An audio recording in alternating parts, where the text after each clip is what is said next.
Ladies and gentlemen, boys and girls, welcome to the Music Lab podcast. My name is Dogg, and I'm so excited to be back with all of you for another episode of the podcast. Don't forget to like, follow, and subscribe to our YouTube channel, our social media pages. That helps us and helps the bands and artists that we feature. Also, check out our sponsor, RAR Outfitters. That's RAWR, outfitters.com. Don't just wear, RAR. So, That's ladies right. and gentlemen, we have today, my God, oh God, Mr. Ari Joshua. How are you, my friend? All the way from Seattle, Washington.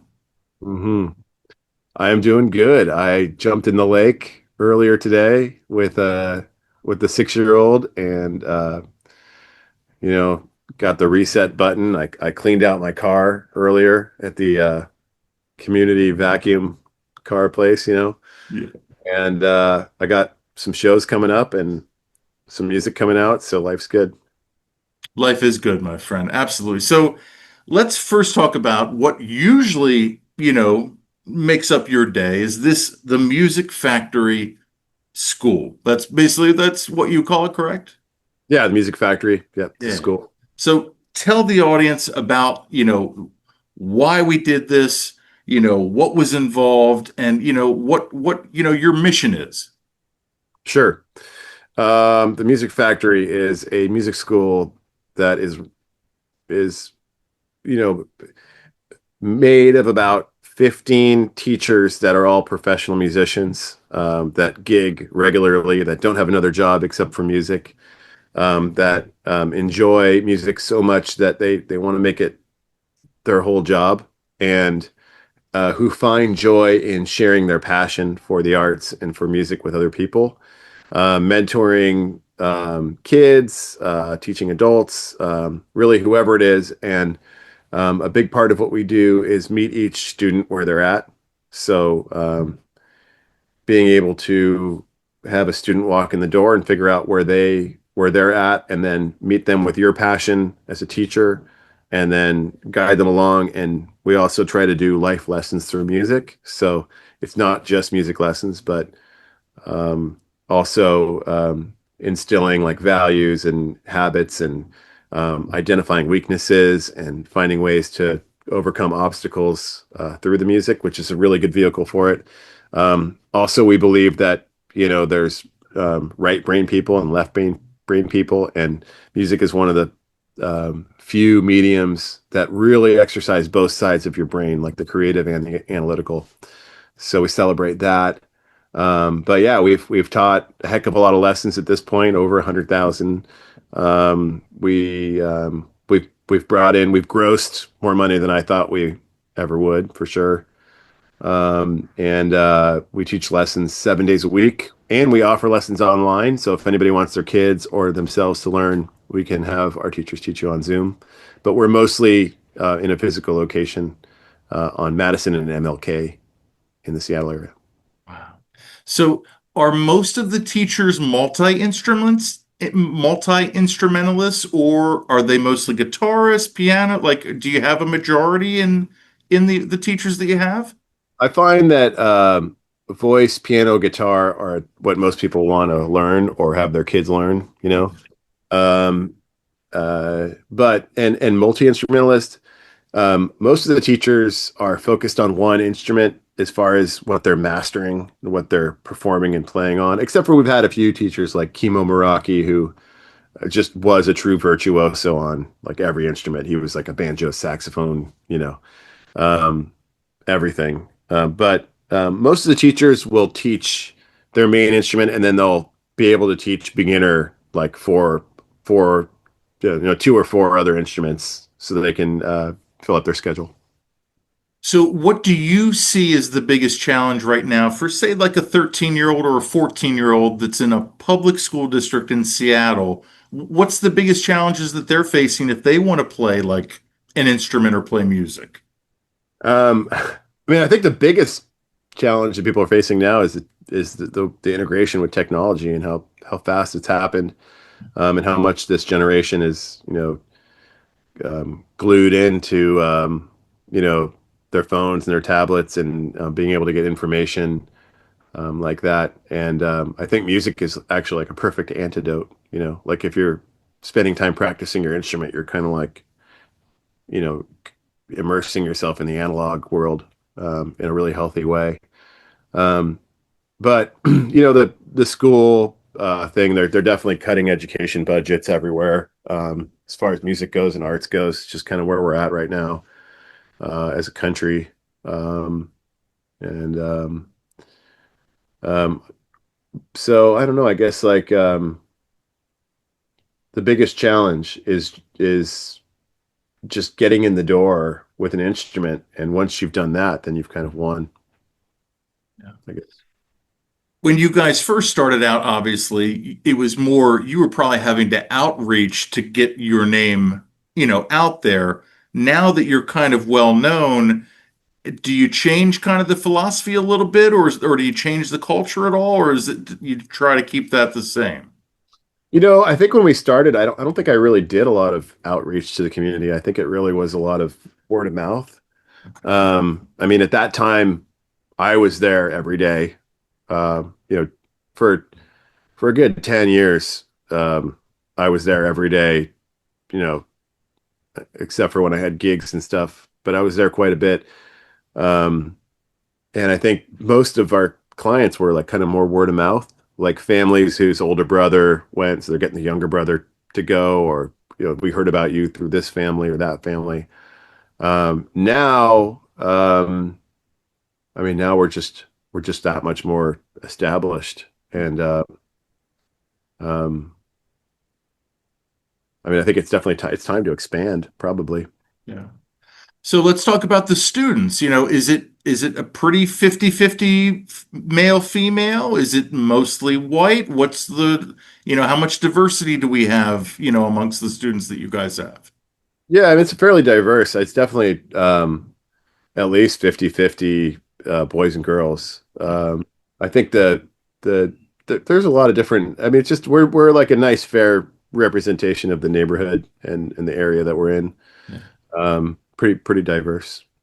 Yeah, we go down to South by Southwest every year, and I think this was our eighth year that we've went. And I must say, every year I feel like there are more female fronted, or just you're seeing more and more females in bands. And I think it's just a wonderful thing, and just something that's so long overdue, just like, in every industry. But, speak on that, from being a musician standpoint.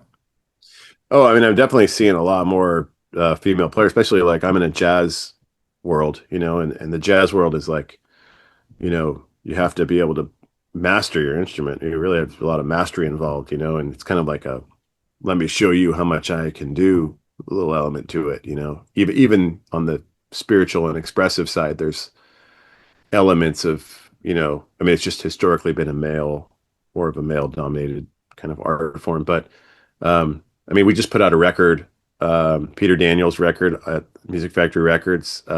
It's the vinyl's on pre-order now. It's like our first vinyl pressing that we did. But the lead single off that is Peter with an all-female rhythm section, and he just did his release party, and it was his all-female backing band. But it really it's neither here nor there. I mean, the playing is just exceptional, and they're all just beautiful players.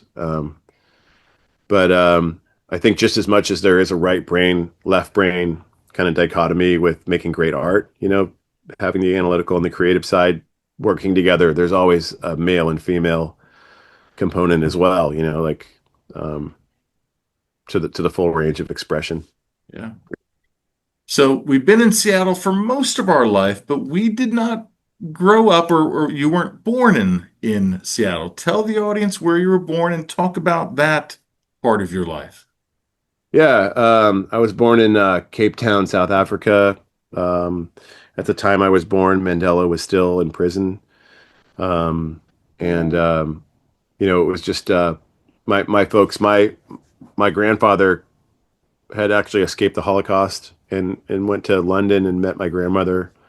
And as bad as it was in Europe, going to South Africa, just as much as they knew it it was not a great political environment, it was still better for them as an opportunity than to be in Europe. So um, it's an interesting, family history where, I've got two generations of families kind of fleeing because my parents didn't want me and my sister to grow up in apartheid. Um, and I have some memories of it and, going back and visiting and seeing. But really, my main memory is just like the soul and the spirit of the people in Cape Town, the music and the culture. And there's a certain warm energy that I really relate to with how they relate to each other. And when I go there, I feel more at home than I do anywhere I've ever been on the planet. I've been quite a few places. So Cape Town's a really magical city, like almost biblical proportions. But my folks didn't want us to grow up in the environment, and they worked hard, and um, we all moved over in the mid '80s to the East Coast and lived there for a little while, and then finally settled in Seattle. So tell the audience, like geographically, that I mean, going from London to South Africa, I mean, that's a huge, huge distance. And then talk about also then when you go back to Cape Town in like South Africa in that area, like what's the music scene like there? So I actually have like a couple songs I recorded with a South African pop star named Zolani Mahola, and I haven't put him out. This is like a kind of a bit of a pattern with me. Like I'll write the music and record it and get it mixed to about 90%, and then like kind of stop sometimes because the last part is really tough for me. Like I'm not um, um, built to. I'm more specialized in the creation process and the writing of the music and the creating and collaborating. But with the record we made or the songs we made, the piano player, the bass player, the drummer, they all have the Cape jazz sound, which is kind of like an Abdullah Ibrahim kind of sound. If you ever heard of Dollar Brand, it's a piano player that has his own kind of style where he took the jazz information and applied it to South African music, and it's got this beautiful way of approaching harmony and rhythm, and it's very much like a celebration of freedom. Um, and we kind of like fused that, and then Zolani kind of has this. I mean, she's Koza, which you pronounce like Loza, Loza. That's the way you say it. So she's got all that stuff that she's bringing in there, and the songs I wrote were kind of like almost Americana, with a little bit of Cape Town feel in there. But the music is, I mean, there's a lot of a cappella, like street singing groups. There's a lot of percussion. There's a lot of soul and spirit, and there's that like element of like the blues and like human expression that through pain, but there's just Struggle. this struggle, but there's Yeah. this uplifting side to it too. Sure. So, Yeah, that makes sense. And I can picture that. Yeah. Just from the history of the country, right? mm, Yeah. So you touched on a point, and I always find this fascinating with artists and especially songwriters. You know, when you up until the release of the song, whether you do it on Spotify or YouTube or however you release it publicly, right? That mm, song is yours. But once you release it, it's everyone else's. Like, mm. talk about that dynamic and obviously it is a struggle for you, correct?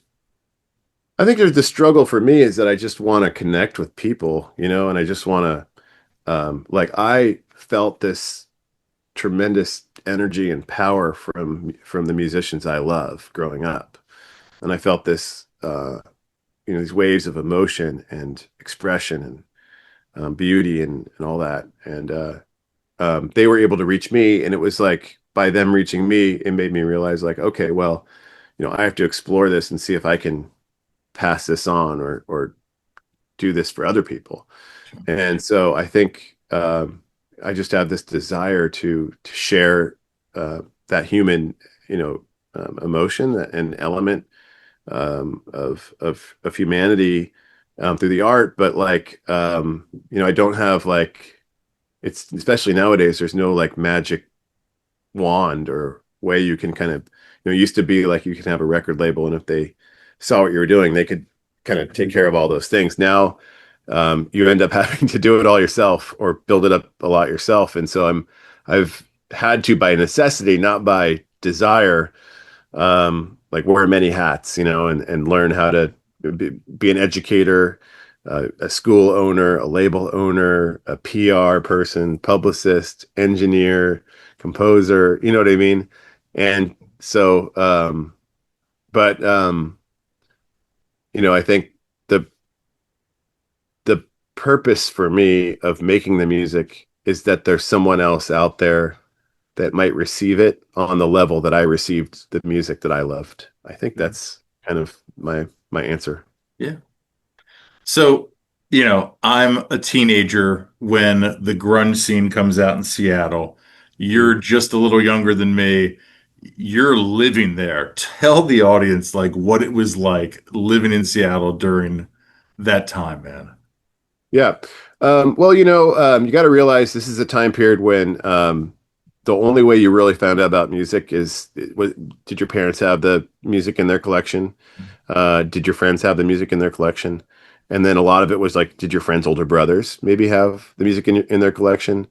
And then a certain amount was, could you go down to the record store and listen to some stuff? Some of those record stores had those headphone listening stations, Yeah. and you could hear it on the radio. Now, of course, the radio was not really playing a lot of smaller stuff, but in Seattle, because of where we are, they would be, you could hear it coming up. Like as you listen to the radio, they're like, and this band is from, Seattle, it's like, oh, okay, wow. And they're playing down here, this thing. And it's like, is it 21 and older? Is it all ages? And then the bands would come on the radio and do interviews, so you would hear like Eddie Vedder, Chris Cornell, guys from Nirvana, guys from, um, Alice in Chains, like oftentimes kind of stopping into the radio station, or the radio would be like, they're going to be here tomorrow at 5 o'clock. And you're like, okay, I guess I got to tune into that. Um, And what were and the radio stations back then that were playing like that kind of music? And are they still in existence today?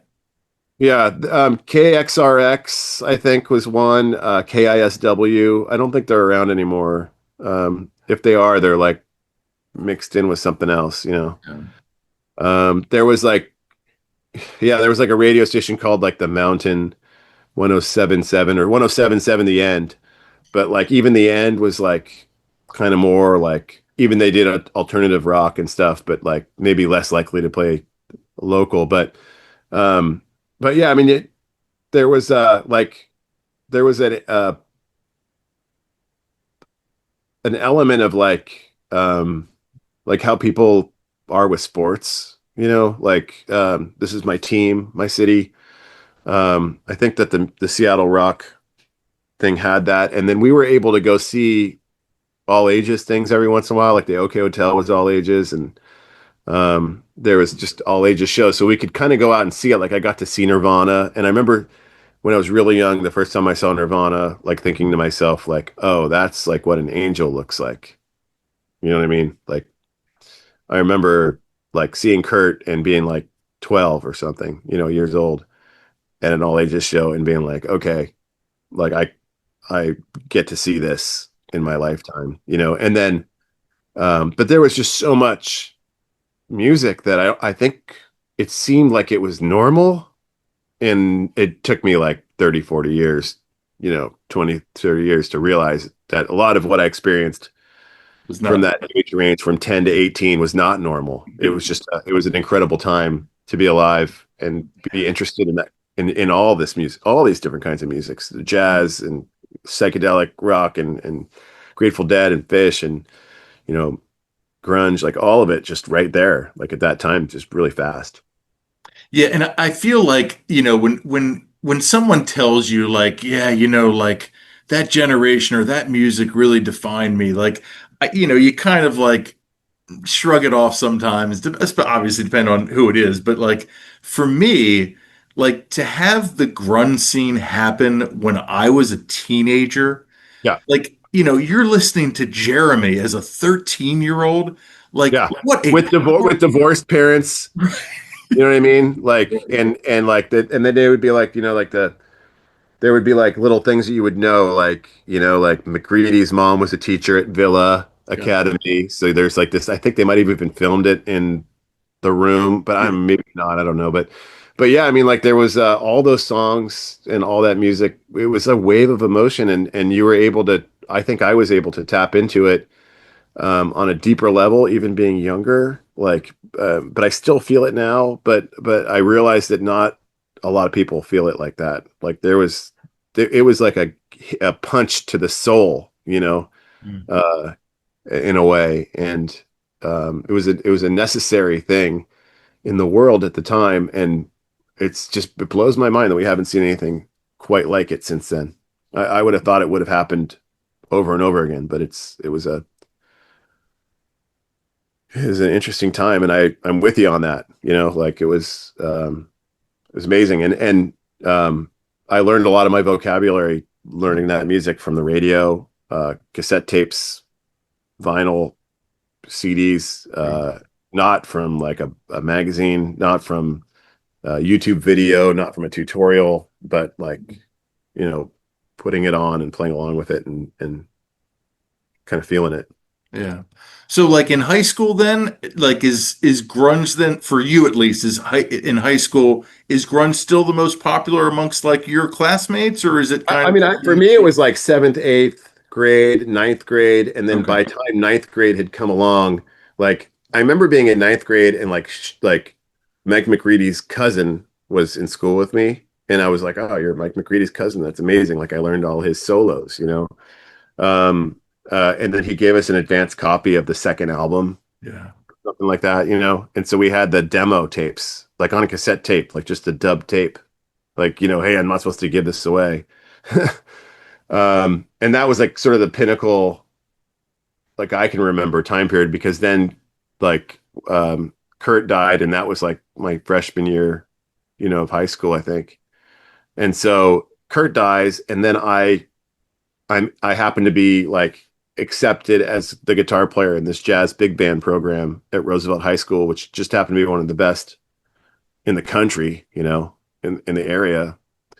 And great, just super inspirational teacher, Scott Brown. And we were like, by the time I was like in 10th grade, it's like grunge was there and it was a part of me, but I was already into Miles Davis and Kind of Blue and John Coltrane and like learning, trying to figure all that stuff out. And then, like as a 1-2 punch, like, then the Grateful Dead comes to town and then someone's older brother's like, there's a band called Fish coming from New York. You got to check them out. And it's like, it all just kind of happens so fast.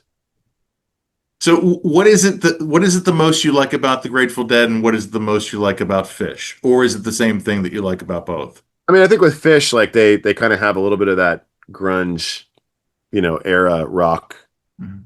mentality to them, Mhm. but it's like mixed in with some of the Grateful Dead energy, and there's a psychedelic element. I think the fact that they can explore and try and get to like um, the feeling that they're having as artists in the moment together as a unit. In such a intimate way with their audiences and transfer that information and that energy over with the audience is just really super special and unique and um, it definitely grabbed my attention, especially like since they're using kind of a lot of the jazz vocabulary. Mhm. um, I mean, I guess I just got a lot. I got like uh, you know I got a real hit of uh, a lot of different stuff fast Yeah. fast time, but it didn't seem like it was like that unusual to me. It was just Yeah. that's just how it was. But looking back on it, it's pretty special. Yeah, it's funny for me. Like I really didn't get into fish like until about 5 or 6 years ago. Mhm. I think it wasn't because I wasn't like I didn't want to listen to them and I didn't want to get into them. It wasn't that at all. It's just I don't think I was ready. Like I wasn't like that's a big pill to swallow if you want to dive down that rabbit hole. The same thing with Grateful Dead. Like I haven't really delved into their catalog, all their stuff because I just, that's a lot.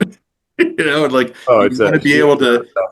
you want to be able to be able to fully immerse yourself into it, and like I just didn't feel like it was time until like like I said about around the pandemic, I guess. But now that we've seen them, 5 or 6 times, I'm like, oh, I get it. Like I totally get it. Yeah.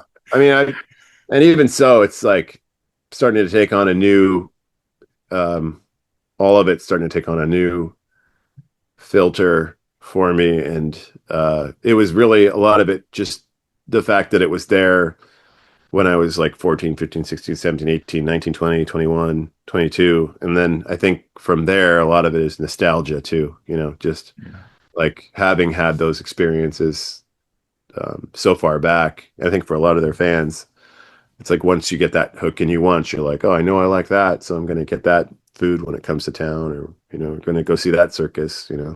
Yeah. Well, I mean, you've got the Grateful Dead, you've got Fish, and then you have this other band that's, a lot of people are talking about. They're also named after an animal, and they're called Goose. And you are now a part of two of their former members, Ben and Kris. How did this all come about? Well, first of all, yeah, like Kris is like one of the best organ players and keyboard players like in the country for what he does to me. He stands alone. And Ben also is like just an incredible drummer on his own right. Um, just on their own, they're really good players. They're really really amazing. Like really huge ears and really know how to like complement the music that I write. I mean, my experience has been I bring something to them and they make it sound perfect for what I'm looking for.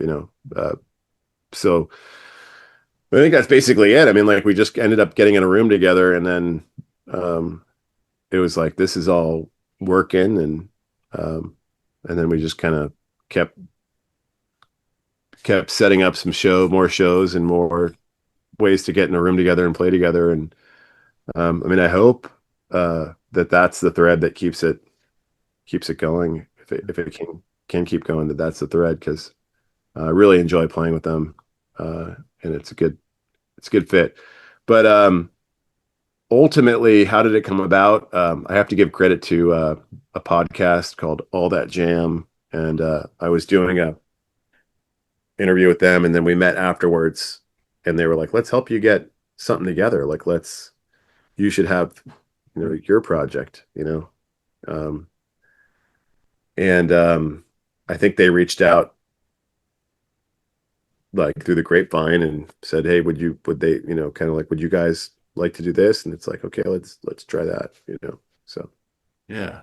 Well, it's cool because like the guys from Houseplant, Ben has played with, and I yeah, had them on last year for an interview. So it's so funny how like these things come full circle. But um the band is called the All's Eye.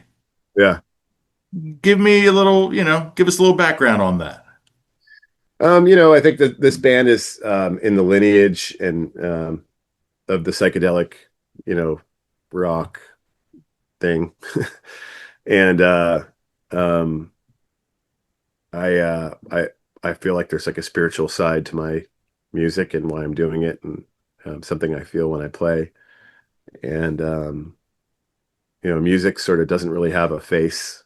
I've heard John McLaughlin said that if God had a face, the face of God would be music. Um, so I think just the name is just something that was like in my head is like if I ever had a band that was going to play for a psychedelic friendly audience, that would be a cool name. Yeah. and and then a lot of times these projects kind of end up just being the players' names, and you just it's so and so, so and so, and so and so.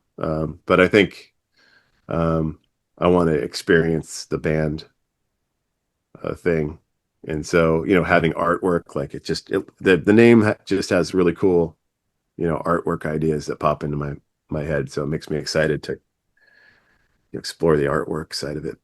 Yeah, the artwork is fantastic. So I don't know who did that, but kudos to them. Fantastic job.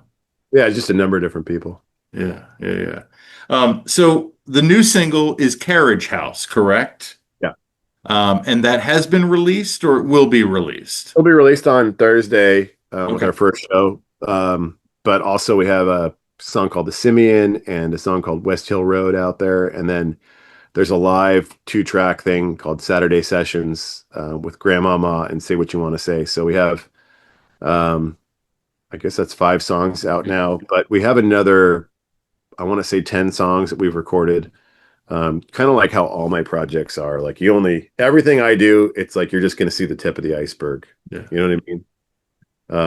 If you're seeing something, there's a lot more underneath, and that's kind of like the way everything is. But um, this project, we have, another 5 songs that are at like 90% done, that are more vocal songs, like where I'm singing more and we're doing like backup harmonies, and they're like storytelling songs with sections. And then live, we have like another, I think, 15 songs probably that I had written before we started playing together that the guys learned.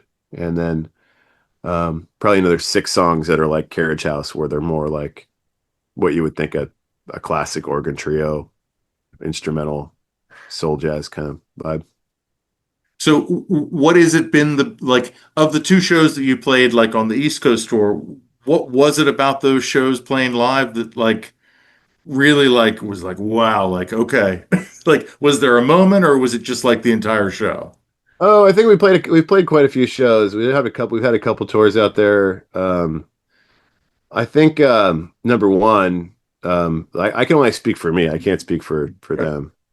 Um, but when we when we play, I keep feeling like, gosh, there's just so much more we could do. Like not only does it feel pretty good that we're playing, but it just feels like there's such a um, foundation, and there's just so many different directions we could go. Like Kris's ears are really open on the keyboards. Right now, he's playing bass. I think we're going to be adding a bass player on some of the shows at Yeah. the Pacific Northwest, and we're kind of Bob, looking right? at bass. Like, I mean, those guys are like, hey, if we want to do you know, the rock band thing, we need a bass player. And I'm kind of like, well, you know, who's going to pay for the extra hotel room and the extra gas? And, now we're splitting everything 4 ways. We could barely split it 3 ways. Uh, let's just play as a trio for a while since it works. But um, as a trio, like it's pretty phenomenal. Like with Kris's ears, like we can really just go into like free territory, and experimental territory. And I think Ben also like probably partly because of his experience playing on big stages and for lots of people, he really intuitively can, you know, um, he can direct the energy from the drum set really, really well. Yeah. So Yeah. yeah, I think there's just a lot more potential. I think it just feels like there's a lot more potential. Like it doesn't.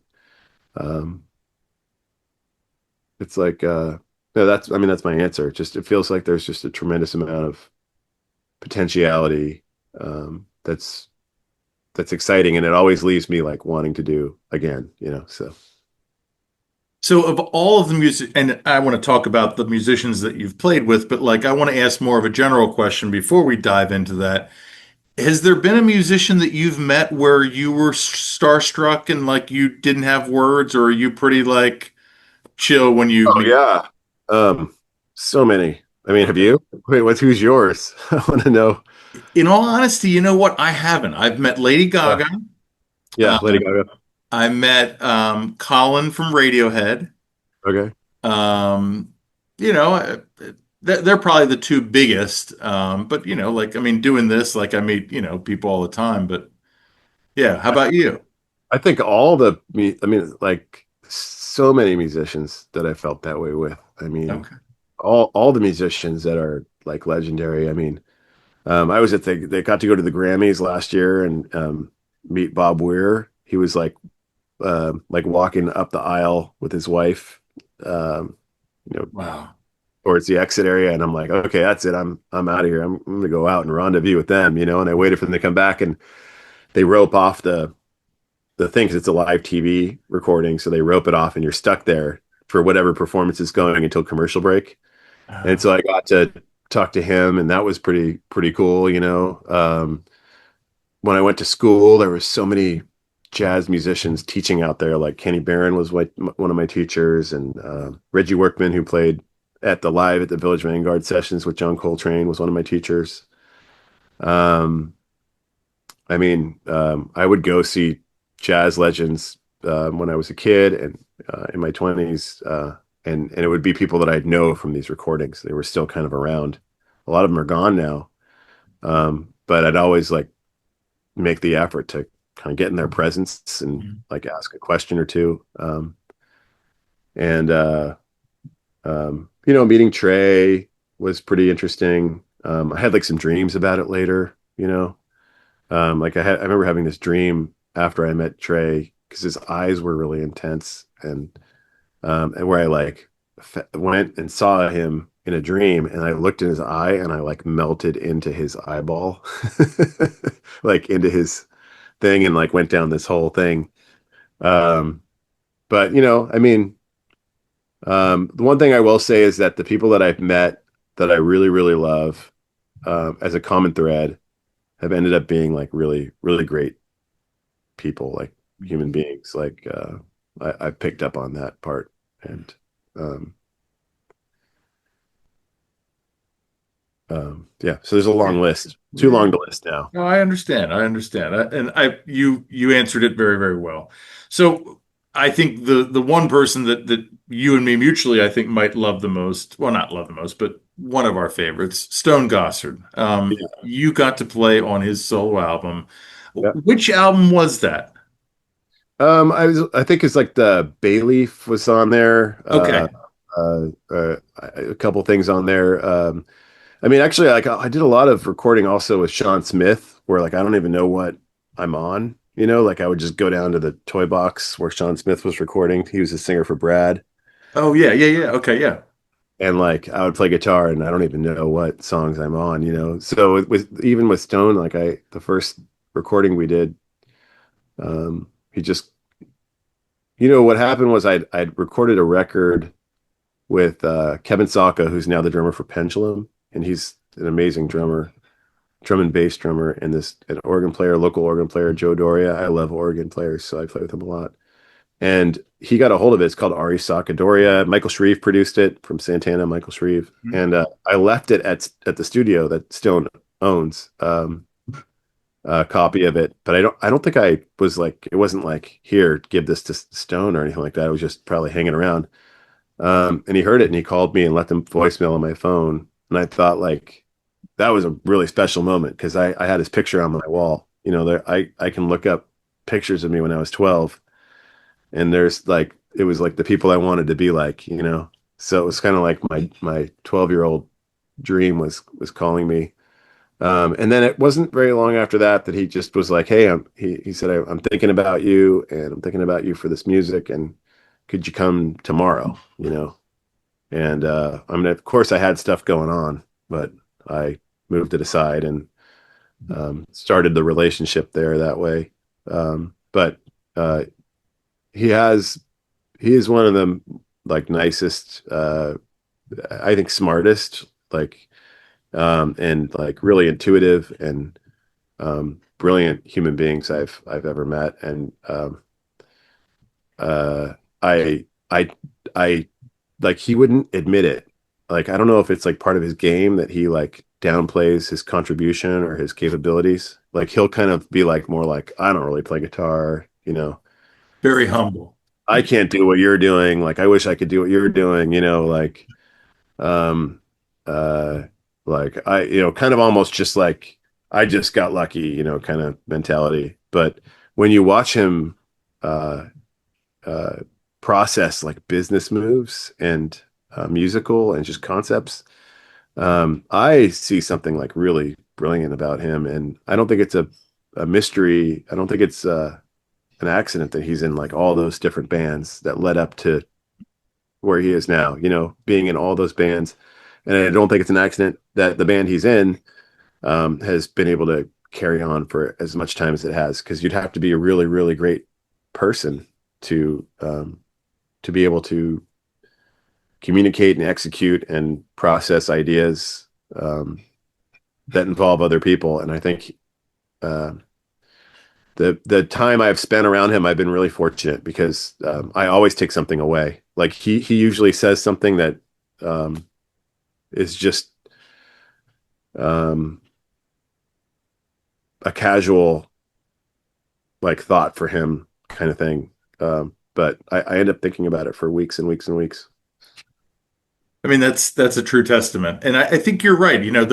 There aren't that many bands out there, man, that can stay together that long with as minimal lineup changes as they've had. Really, I mean, there aren't that many, right? I mean, No, I mean, I think it's a lot harder than the average person could ever comprehend. I mean, I think even being a real serious artist and giving a go at that in this world is also, I think, a lot more rare than a lot of people think, and it's like to get to the point that you're rare enough to be one of those people, and then rare enough to be able to get in a room with, you know, the right people at the right time. right. And then to keep that together, it just doesn't, it almost never happens, Yeah. and then you got to think these people who are in these bands, U2 or Rolling Stones or Pearl Jam, Fish. There's not that many of them, that you could really. It's like you can almost count them on like maybe two hands, one or Yeah. two hands. And at some point, like all those guys have to make concessions and like open up their ears and their hearts to what other people around them are going through, and not piss too many people off, um, and then there's a business and how you're going to split everything. I mean, there's just so many angles to it, and I think it's not an accident. Like with Stone, I think he's just a special guy. Yeah. Well, I mean, you look at the divorce rate in this country, it's basically 50%, right? And that's between two people. Well, most bands you're talking four or five people. So, like, it's already hard. Yeah, So, yeah, it is. It really is. And, one of my favorite bands, Dawes, I don't know if you're familiar with them. I actually can't say I. They're from Los Angeles, roots rock, Americana. It's two brothers, but they've had a rotating cast of musicians. But one of their more popular songs is a song called "May All Your Favorite Bands Stay Together." Well, Yeah, may all your parents stay together, and may all your siblings like find partners and stay together. I mean, it's just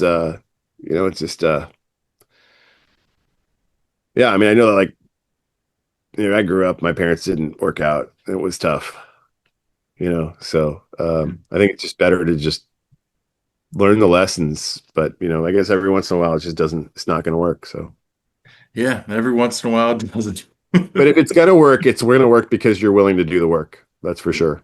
Yeah, They don't call it the definitely. work for nothing. Yeah, exactly. So, like, let's talk about being, in the studio versus being on tour. Like, what do you prefer, or do you like all of it? Like, is there anything that you don't like about touring, or that side of it? I mean, me, I think everything kind of like stacks up to like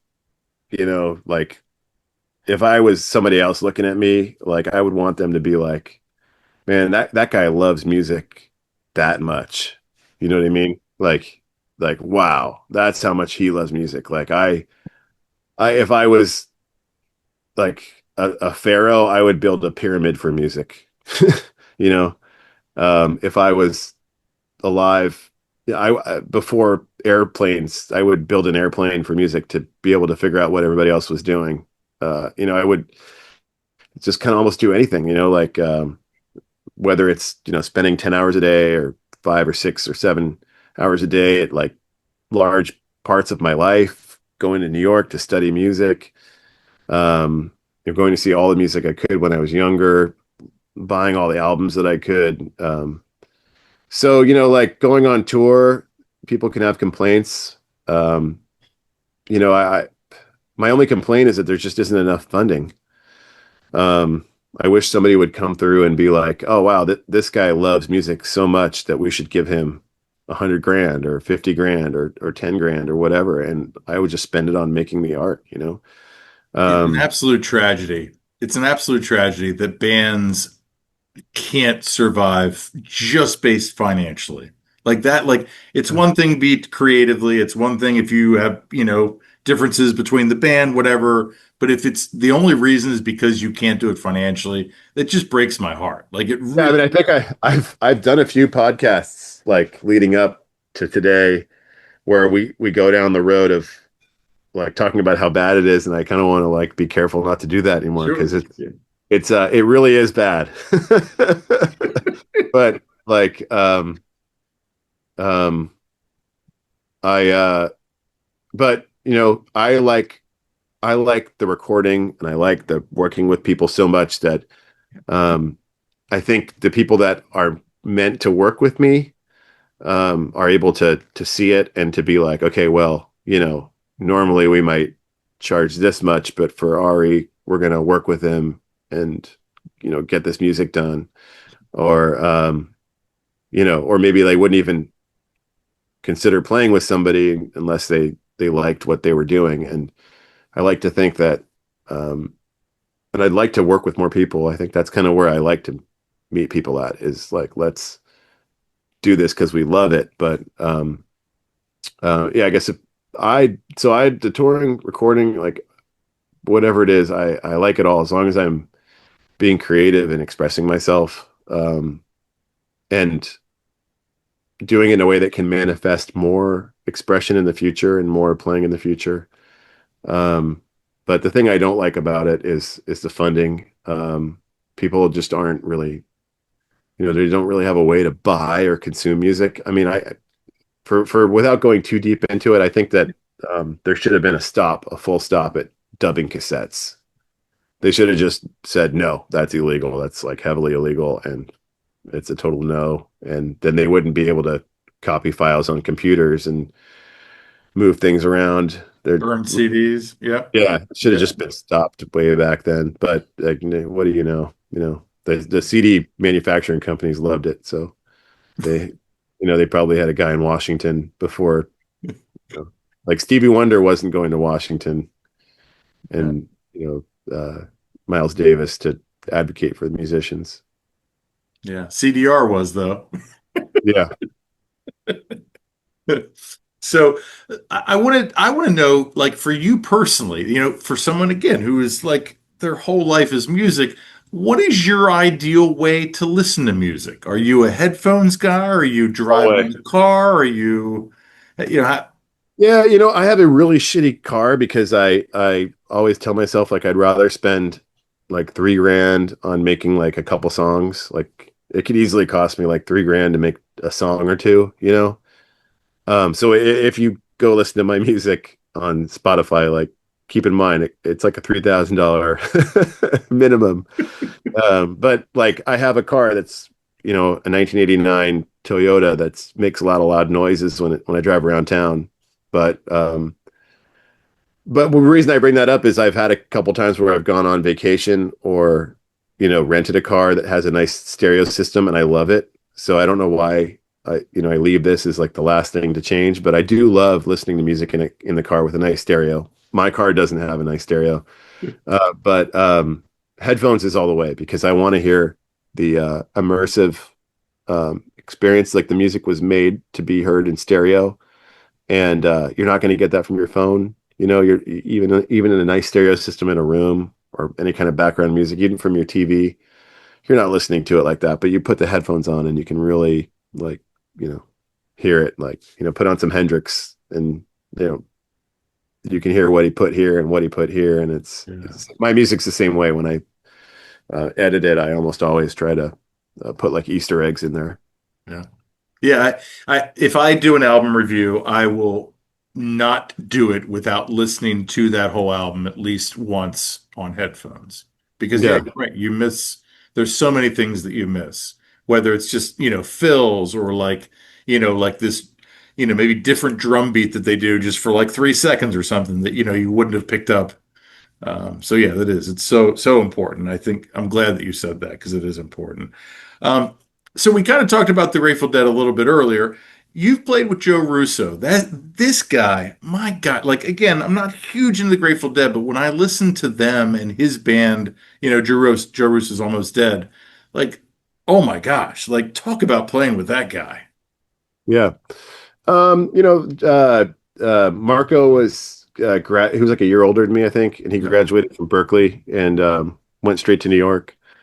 And I was on the scene in New York, and I was playing with a mandolin player named David Tiller, who has a band called Tarka, and he's as good a mandolin player. I mean, he's David Grisman level um, virtuoso, and we would like hang out and talk about bluegrass. And one day he said there's a free jazz uh, keyboard player that's in town, and we should go play with him. And we made a trek up somewhere. I think it was like a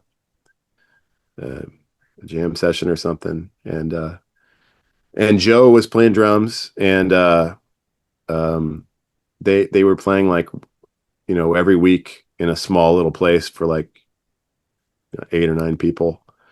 And I remember just afterwards being like you're awesome, and they were like you're awesome, and I ended up kind of forming a project with Marco and playing some of my original music there. And we did some Grateful Dead covers, I think. I know. And we asked Joe to be a part of the band. And I remember, I mean, this is like one of those things where like you live and you learn, because I remember getting on the phone with Joe and being like, okay, cool. You want to be in this project? Can you play time signatures? And he's like, oh yeah, I can play time signatures, And I'm like, well, can you read charts? And I think it was a mistake because he was like, I could do the gig, but I can't rehearse. He's busy. And I just sometimes wonder like how history would be different if I just had been like, okay, cool. you know, I, I, I think I take things really seriously and just want to do the best job I can. And I want to like get people to practice together. But there's an element of like hanging and being chill. And I think Joe and Marco are like the kings of that. They just are super, super chill, super cool. Um, but I continued to play with them, and I did a like a 10 song recording with them that I think we've released one song. So if you go into my catalog, you'll find one song. It's called Tajine, and Tajine is the club that they had a jam session at, that we played at. Um, and we actually played at Tajine um, like the day or the 2 days after 9/11. So there was like the big blast and the whole thing, and then we were like, "Is it still happening?" And it's like, well, the south end of Manhattan's closed off, but Tajine was like around like 40th, and so I remember with Marco having his organ and our amps in the car, and there was like a big military checkpoint, and they searched our car and everything, and we drove across with the organ, and then went and played at Tajine. It's crazy. So That's there, yeah. So like, I think I knew when I met those guys, I was like that, like kind of similar to how I feel about the Alzai guys, but I've had this with like a lot of people, and I just for some reason, if there's a God, like the God that there is, like wants me to keep searching and keep developing because I when I met Marco and Joe, I was like, if I have these two guys on my side, I could do whatever I want. Like my dreams will come true. These are the guys. You know what I mean? And I had that feeling when I mean, 22 years old. You know, like we were all 22. But it just didn't line up. Like we did a recording. I have another 8 or so songs I haven't released. I'll put them out eventually. I'll do something with them. And um, they played. They started playing at the Knitting Factory, and I went and played with them there, and they started touring. And but it was like for me, it was like a thing where like um, I didn't, yeah, I didn't know uh, how to put that side of things together. I think and I had to keep grinding.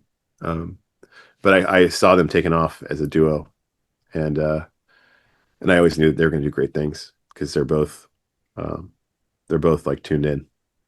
Yeah, yeah. So is there a genre of music that you've not done yet that you would love to do? I love to do every genre of music, especially if I could do it with someone that's like, great at it. Okay. Or I think it doesn't really matter the genre. To me, it's just vibration. It's like there's a vibration that happens in harmony, and there's a vibration that happens with rhythm. Hmm. And the rhythm vibration, like it blew my mind when I learned that polyrhythms are the same thing as Western harmony. That's not going to be. I don't have time to break that down right now because it would, like, even if I did, whoever's listening would be like, "What the hell is he talking about?" But like the whole thing with the planets and how life works and how African rhythms work is all related to how Western music works with the pitches. Um, it's just they're just ratios of harmony, and so I don't see a style that would that I would not be into. Yeah, that's so cool. Yeah, because most musicians I don't think would say that. So you're in a select group, I think. Yeah, yeah. It's like the frequency of life that's like my favorite frequency. Like, there's like the physical frequency, and there's like the colors and art, and there's technology, there's Mhm. electricity, but the frequency of rhythm and harmony is has a soft spot for me. It's unmatched, right? So far for me, yeah. Yeah. So then when did we start then the band Big High? Yeah, okay. So before we started the call, you asked about Big High, Yeah. and I wanted to say that's awesome because I don't think anyone's ever asked about Big High on a talk. Yeah, man. Let's get Um, into it, I, buddy. I loved Big High. It was like one of my favorite bands of all time, and it was my um, attempt, I guess, to kind of pay tribute to the grunge rock music that influenced me, and I at the time I kind of thought like the things go in waves, and maybe this could be a wave that would come back. But it's now been many years since Big High has been a band, 10, 15 years.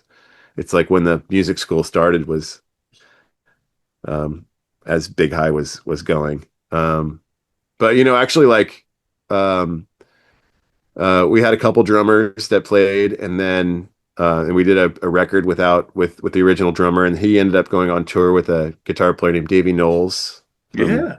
Yeah. England, a Yeah. blues guitar player. They went Yeah. on tour. Excellent. Really We good. lost our drummer.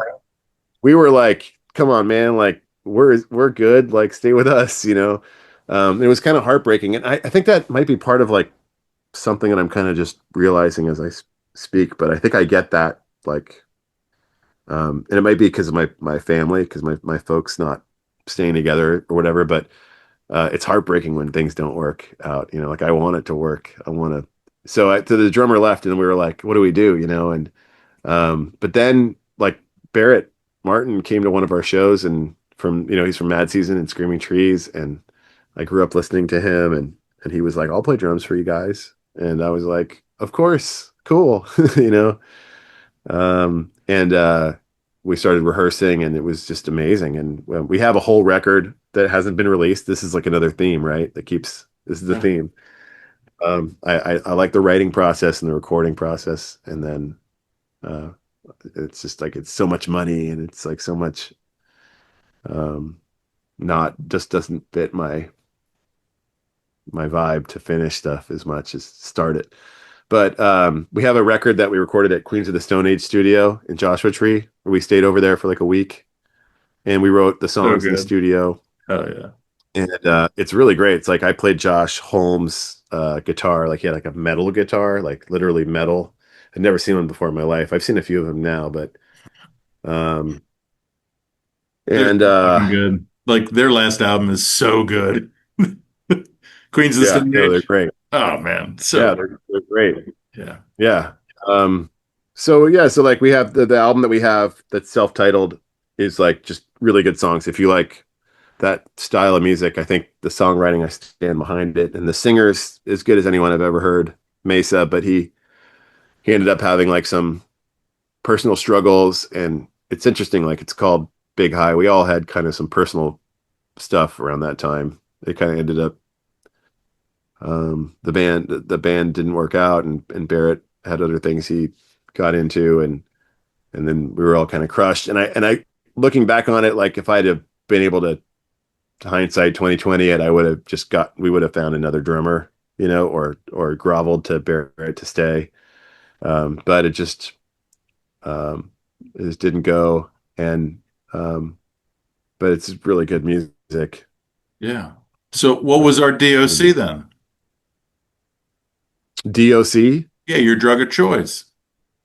Oh my gosh, yeah, that's funny.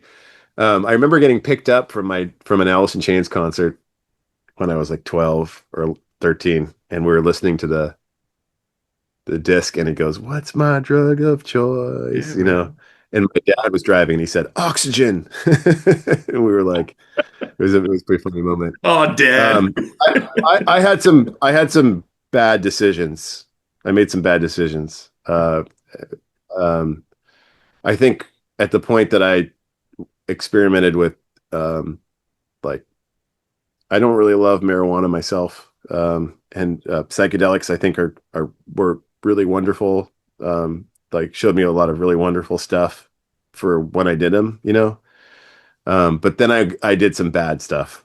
Like I went down a dark path for a while, and it took me a while to get out of.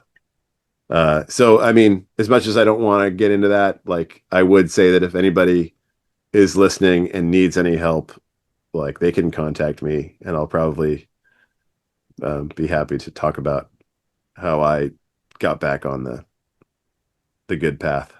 I mean, it's so common among musicians. I mean, right? I mean, there's so many people that have struggled in the past, the current, like it's just, I think it's almost kind of part of the lexicon. Is that fair to say? I mean, I think that was like part of the unfortunate thing for me is that like I had so many um,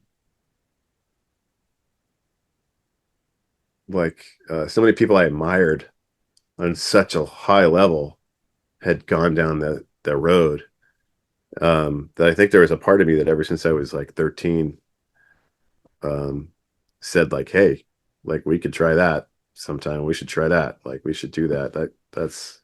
That's gonna be like that's gonna be something we're gonna do." And I don't know why it just kind of you know Yeah. it it actually happened. So, but it's a slippery slope, and not recommended, and but fixable once you're in there. You Yeah, can get out.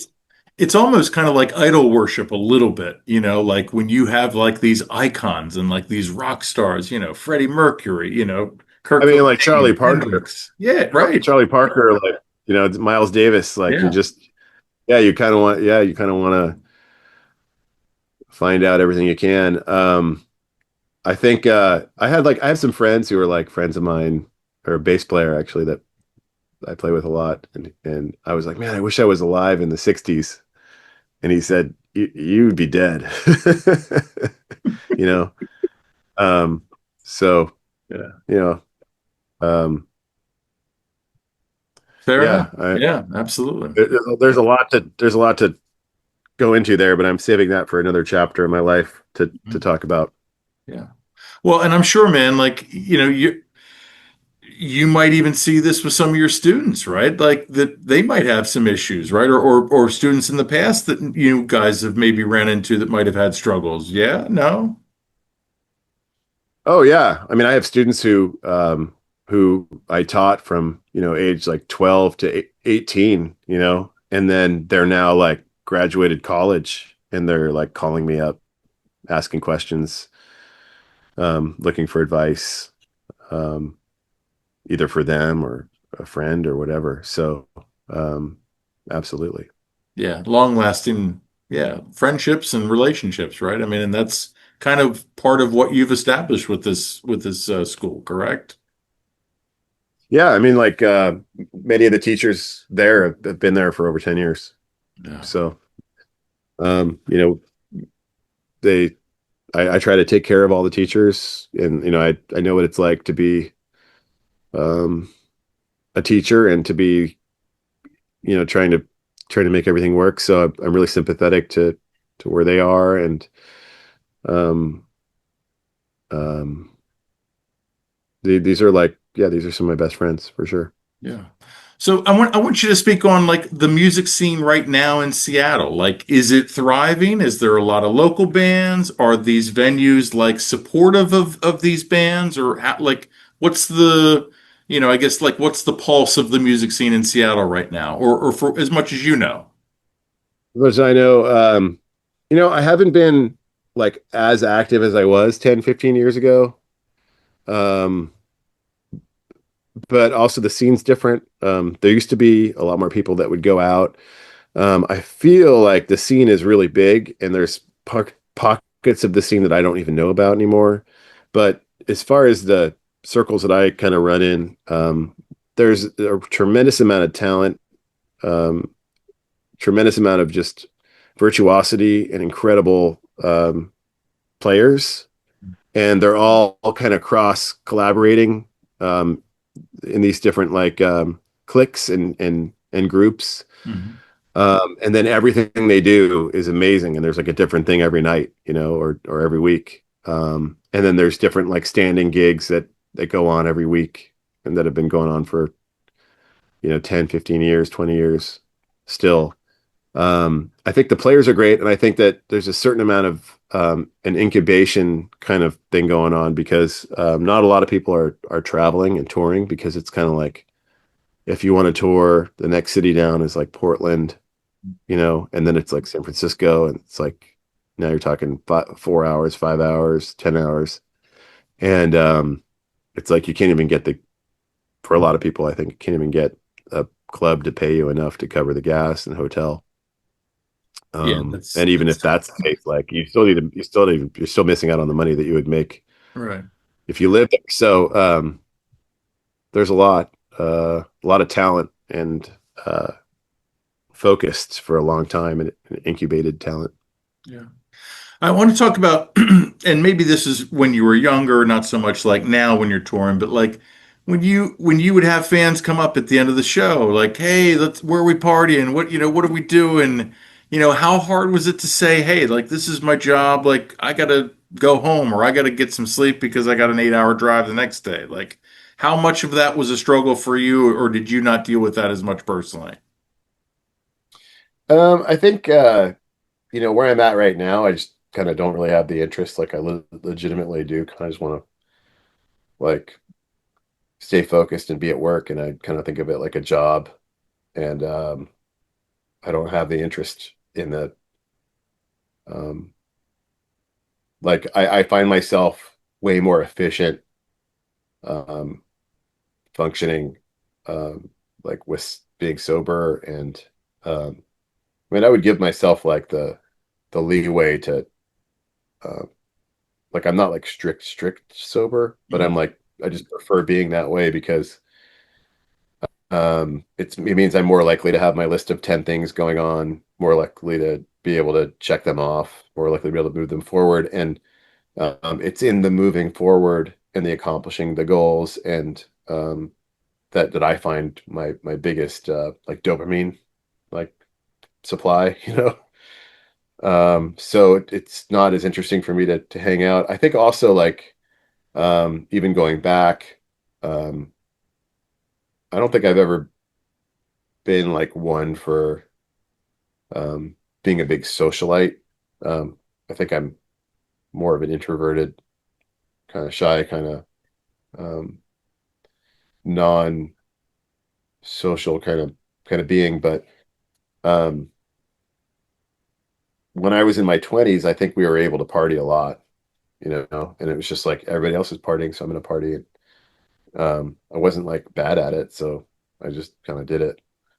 Um, but I think also like I didn't, you know, um, I don't think I had like a big issue with that. Like maybe some people do. Um, I think my addictive or my substance oriented like explorations have been more like interpersonal like, or not interpersonal, but just like solo, like Mhm.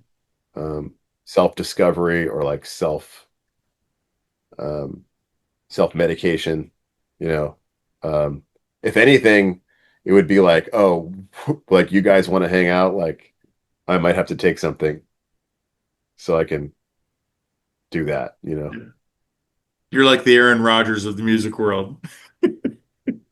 Aaron Rodgers, yeah, I don't know much about his personality, but He in the off season yeah, he does like the ayahuasca trips and like he's all into, like that kind of not Western medicine, let's say.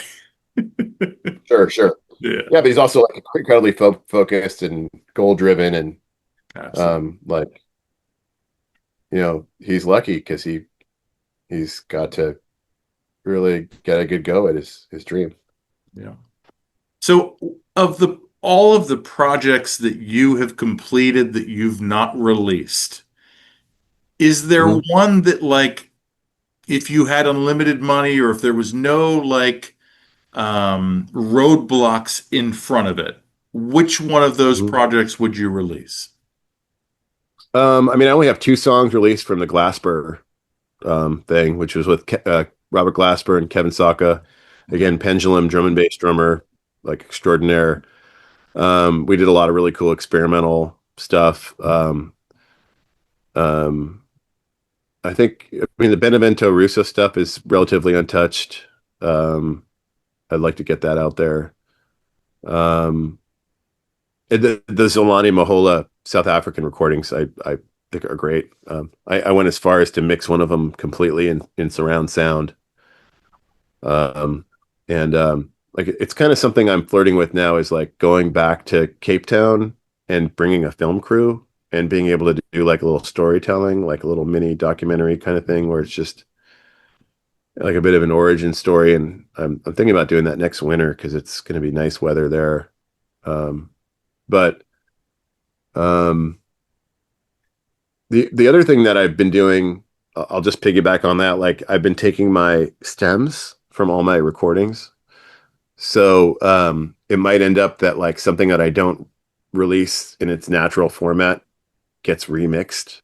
And I've been doing this thing where I remix them, and we did me and my friend Mike Day did like six songs. So we took like recordings from like with Delvon, Lamar, and Skerrick, like these really rich jazz recordings, or like the stuff with the Train Anastasio band members guys, or definitely the Medeski stuff because it's so potent. Everything they play, like every note they play, is just so rich, But I've been taking those and like remixing them and then putting like hip hop beats on them, and then I put it out to the universe that I wanted to get someone to rap on them, and I ended up with like a hero of mine, Africa Baby Bam from Jungle Brothers. They're like one of the origin hip hop groups. Like if you like the grunge era, like this was like just before the grunge era was that like East Coast rap, like Tribe Called Quest, Sure. uh, Black Sheep.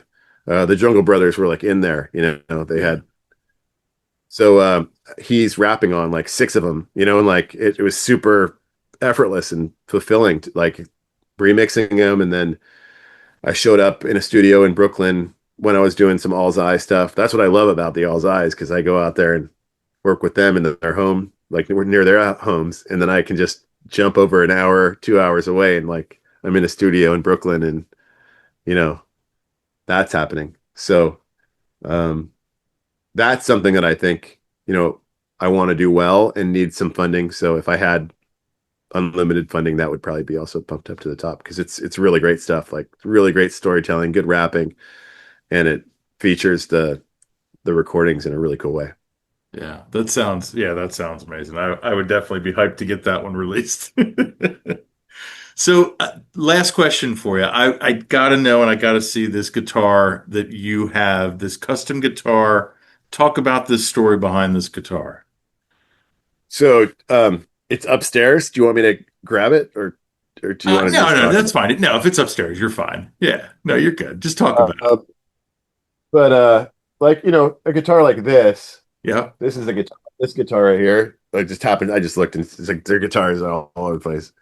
This is like a copy of that guitar, um, that someone handmade that I picked up in like 2015 or something like that. But with the Languedoc is what you're talking about.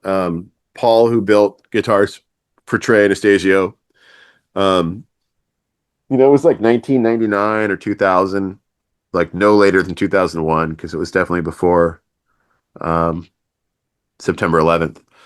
And I had a student who I kept telling like how much I want a guitar like Trey's guitar. Like at the time, you have to kind of go back and understand. Like at the time, it's not like um, it's sort of like the way we grew up in the grunge era, and there was cassettes and records, and there wasn't like digital medium. There just wasn't like hollow body guitars that were built like this. Like where it's built like thin.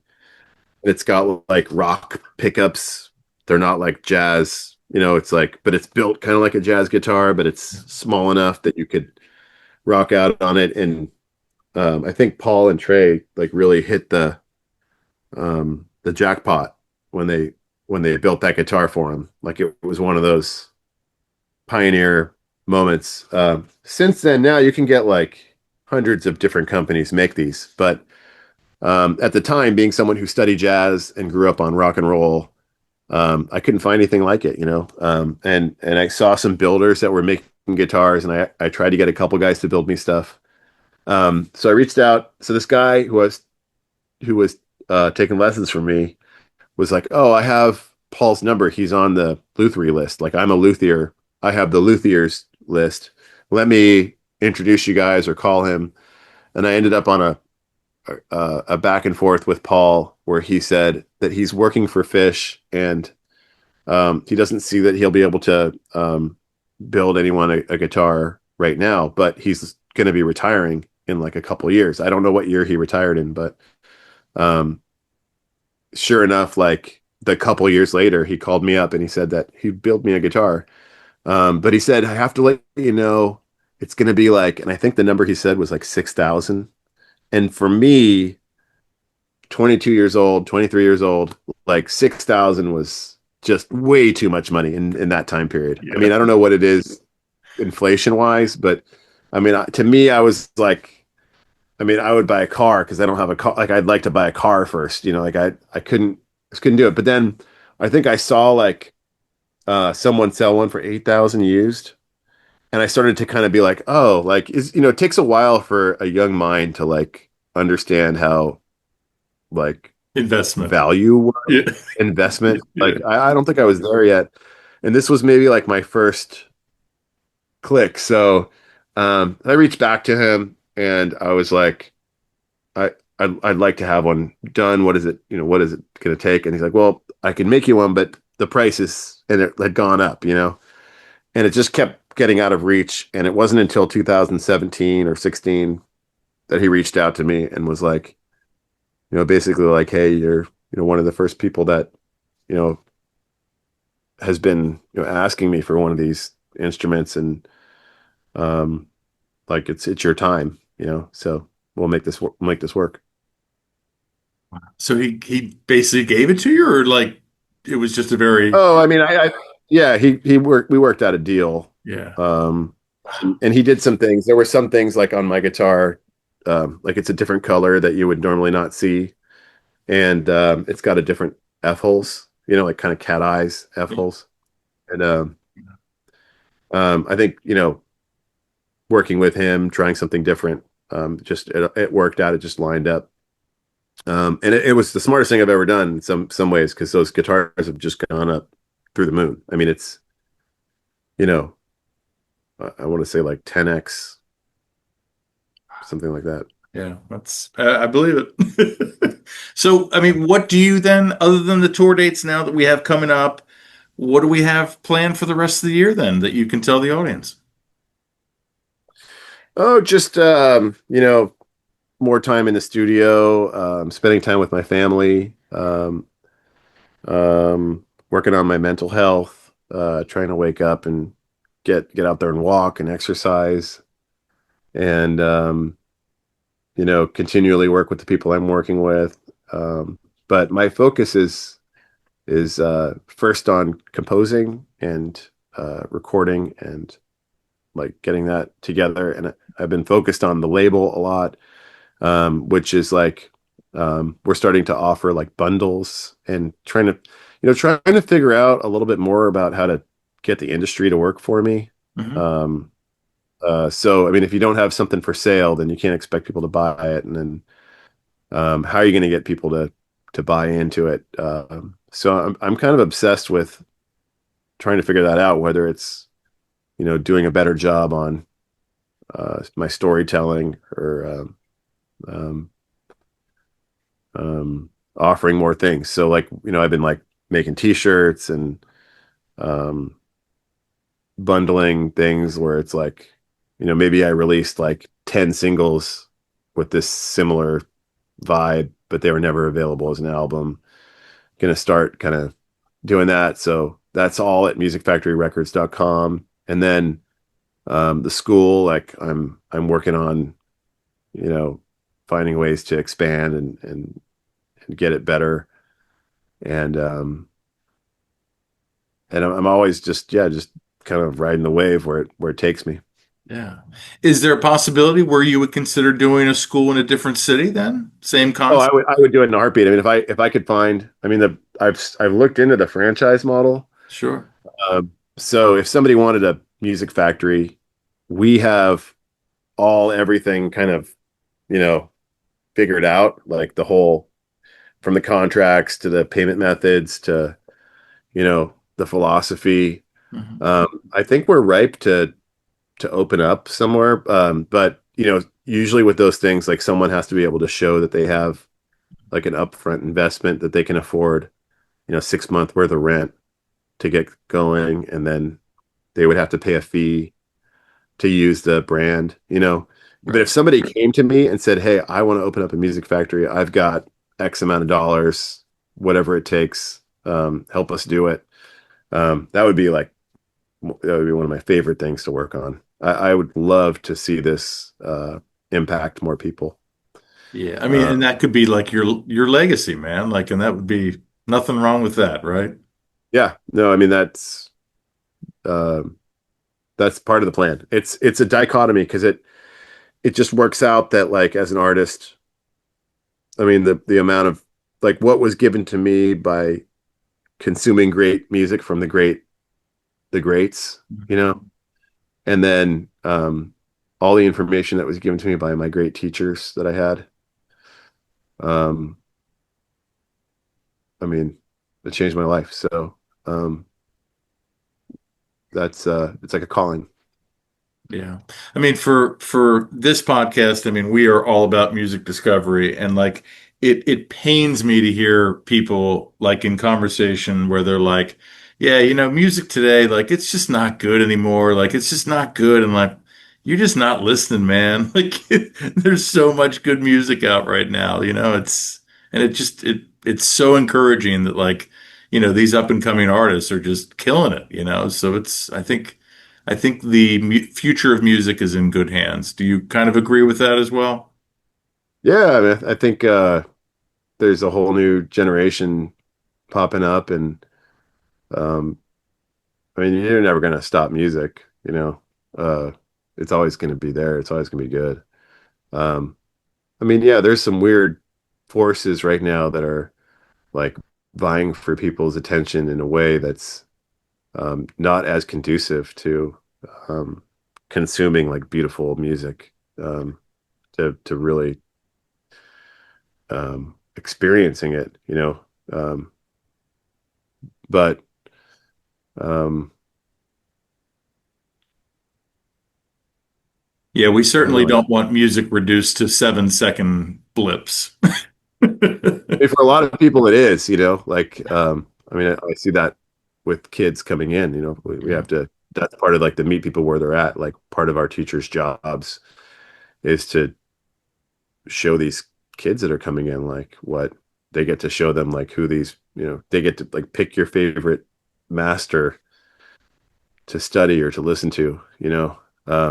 But for many people of this generation, it's just a um, a demand for your attention, like a pull on your attention to this media system that's it's kind of out of hand a little bit. Yeah. Um, and but you know, like again, like what a blessing to grow up when I did before that was even part of the equation in a way, and have access to so much stuff. And I think like the future generations and the generations they'll figure it out because the truth is the truth. You can't hide from the truth, and you can't cover up the truth. You can't like replace the truth. And great music is like the truth. Yeah. Great music is the truth, my friend. That is well said. Ari Joshua, thank you so much for doing this podcast. Yeah. Best of luck with the Allseye. Best of luck with all of your projects. I hope on behalf of your audience and on behalf of my audience that all of these projects someday get released. I mean, In the I want meantime, to say like this has really been a pleasure and it's been a great podcast. And right from the beginning, like I had no idea sort of what to expect in a way. And right from your first questions before we started recording, I was like, this is going to be great. Like this is a like I you're meant to do this. Like you're this is great that you're doing this because you're the guy to do this. And thank you for having me for that reason. well, I appreciate that, my friend. Thank you so much. And yeah, maybe next if we get on the East Coast again, we can come see it because we're based in Pennsylvania, so we're not that far away. Yeah, you can come see me and like I'd love to get on here and chat with you again. Yeah, So sounds good, my friend. Well, ladies and gentlemen, don't forget to like, follow, and subscribe to our YouTube channel, our social media pages. That helps us and that helps the bands and artists like Ari. Also, check out our sponsor, RAR Outfitters. That's RAWR, outfitters.com. Don't just wear, RAR. And as always, ladies and gentlemen, I've been Dog. You've been great. This is the Music Lab Podcast.